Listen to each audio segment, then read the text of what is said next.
Hi guys, நான் தான் ராகுல். வீடியோ ரெகுலராக போட முடியல, கொஞ்சம் ஒர்க்கு பிஸி. இனிமேல் வீடியோ ரெகுலராக வருமா வராதான்னு தெரில.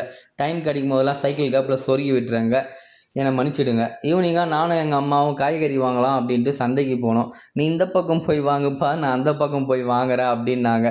இந்த ஆட்டத்துக்கு நான் வரல, நான் வாங்கினா அது நொட்டை அது சொட்டை அப்படின்னு சொல்லுவேன். டைம் ஆனாலும் பரவாயில்ல, நைட் ஆனாலும் பரவாயில்ல அப்படின்ட்டு பொறுமையாக தாங்க வாங்கின்னு வந்தோம். நைட்டு ஒரு 8 மணிக்கு நல்ல பசி, சரின்ட்டு பெட்ரோலை போட்டுக்கின்னு நம்ம பொன்னேரில் இருக்கிற பாலாஜி ஹோட்டலுக்கு போயிட்டு அண்ணன் 2 பரோட்டா அப்படின்னு சொன்னேன். ஃபஸ்ட்டு இலையை போட்டாப்புல, ஒரு 5 நிமிஷம் கழித்து பரோட்டாவை போட்டாப்புல, நல்லா மலையாக பிச்சு போட்டு 2 கரண்டி சால்னா ஊற்றிட்டு நல்லா குழன்னு ஊற வச்சு சாப்பிட்டாங்க. இருக்கிற டிப்ரெஷன்லாம் பறந்தே போயிடுச்சு. கச்சியாக ஒரு ஆஃப் பாயில் சொன்னேன், நல்லா சுட சுட எடுத்துன்னு வந்தாங்க. தொண்டையில் தூக்கி சொருகினேன், சொர்க்கத்துக்கே போயிட்டு வந்துட்டேன். வர வழியில் நல்ல ஒரு ஐஸ்கிரீம் கடையாக நின்றுட்டு நல்லா ஒரு ஜாக் ஃப்ரூட் ஐஸை வாங்கிட்டு சாப்பிட்டு நானும் பத்திரமா வீட்டுக்கு வந்துட்டேங்க. இந்த வீடியோ பிடிச்சிருந்தா லைக் பண்ணிட்டு ஷேர் பண்ணிட்டு கமெண்ட்